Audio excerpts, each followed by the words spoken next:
Territoire zéro chômeur de longue durée, donc c'est un projet qui maintenant existe depuis plusieurs années, donc de l'autre côté de la mer.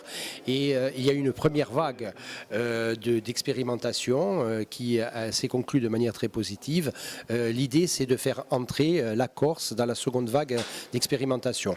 Nous savons que l'objectif zéro chômeur de longue durée, ça peut paraître ambitieux, mais c'est véritablement ce qui s'est passé dans certains territoires qui ont fait l'objet de l'expérimentation. Nous souhaitons que la Corse puisse postuler, puisse être candidate pour la seconde vague qui normalement devrait être lancée l'année prochaine, en début d'année prochaine.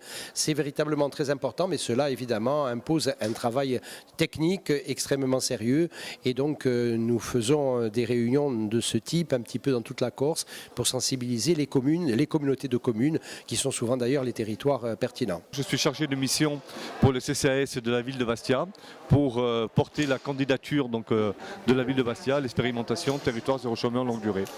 Donc l'idée c'est de recenser les besoins qui aujourd'hui ne sont pas pourvus par les entreprises classiques ou le service public et afin de changer ces besoins en emploi. Et parallèlement à ça, il y a la démarche de rencontrer les chômeurs longue durée et avec eux d'établir un projet d'insertion professionnelle en relation avec les besoins qui sont sortis des questionnaires et des réunions de ce soir. Ce soir, il y avait deux grands thèmes. C'était dans quel secteur les emplois pouvaient être créés. Par exemple, transition écologique, mobilité urbaine, aide à la personne. Et il y a également des questions qui ont été plus personnelles sur les situations des personnes demandeurs d'emploi. Donc, est-ce qu'elles pouvaient y adhérer, l'intégrer? Et il a été surtout question des personnes qui malheureusement ne peuvent pas intégrer ce dispositif parce qu'elles ont travaillé de manière saisonnière et n'ont pas une durée de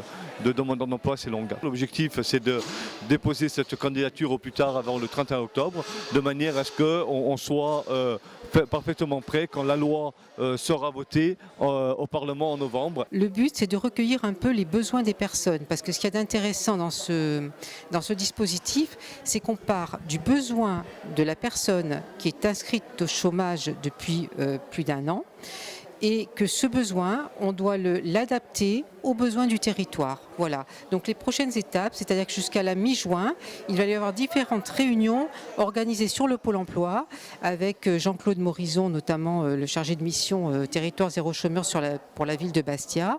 Et donc l'objectif, ça sera de recueillir les besoins et de donner des précisions aux personnes qui en ont besoin. Il faut avoir plus d'un an d'inscription, un an au moins d'inscription à Pôle emploi en continu sans avoir travaillé. Et Madame Véronique Albertine nous a dit également 6 mois de résidence sur la commune de Bastia.